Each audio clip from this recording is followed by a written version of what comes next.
In 1974, a secret deal was struck that would change the course of human history. It wasn't about land, and it wasn't about a treaty. It was about oil. The deal was simple. The United States would protect the Saudi kingdom, and in exchange, Saudi Arabia would sell its oil only in U.S. dollars. This created a global must-have demand for the greenback. But as we sit here in 2025, that 50-year-old pillar is cracking. BRICS nations are trading in local currencies, and the petro-yuan is no longer a conspiracy. It's a reality. Today, we're asking the big one.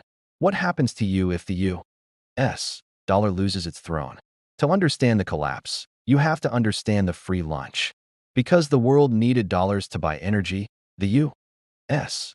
could print money to buy actual goods from other countries. Those countries would then send that money right back to the U.S. by buying our debt. This is called petrodollar recycling. It allowed the U.S. to run massive deficits, enjoy cheap imports, and maintain a standard of living that technically exceeded what we produced. For decades, the dollar wasn't just money. It was the world's operating system. But what happens when the world decides to switch to a different provider? Enter the BRICS Plus. For years, de-dollarization was slow. Then, in 2022, the United States weaponized the dollar by freezing Russia's central bank reserves. The message to the rest of the world was loud and clear. Your money is only yours if we say it is. Now, in 2025, we are seeing the results. China and Brazil are settling trade in yuan. India is buying oil in rupees. Even the Saudis are open to non-dollar settlements.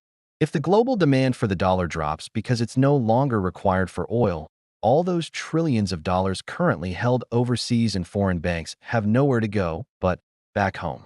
And when a flood of dollars returns to the United States all at once, you get a tidal wave of inflation. This is where it hits your pocket. If the dollar loses its status, three things happen almost instantly. First, imported inflation. Everything we buy from overseas, electronics, clothes, car parts, becomes drastically more expensive because our currency has less weight globally. Second, the interest rate spike. To keep people buying our debt, our treasuries, the United States will have to offer massive interest rates. This means your mortgage, your car loan, and your credit card debt will skyrocket. And third, the end of the safety net. The government won't be able to print its way out of a crisis anymore. Social security, infrastructure, and military spending would face brutal, mandatory cuts because the unlimited credit card has been canceled. We aren't looking at a world where one currency replaces the dollar overnight. We're looking at a multipolar system, a world where trade is fragmented. This means more volatility. It means the margins, the places where people are already struggling with the cost of living, will get squeezed the hardest. The era of American exceptionalism funded by the printing press is coming to an end, and the era of resource-backed money is returning. The petrodollar wasn't just an economic agreement. It was a shield that protected the American consumer from the reality of global markets. Without it, we have to learn to live within our means for the first time in half a century. Is this the end of the U.S. as a superpower, or just a painful transition to something new? Let me know your plan B in the comments below. Thanks for watching.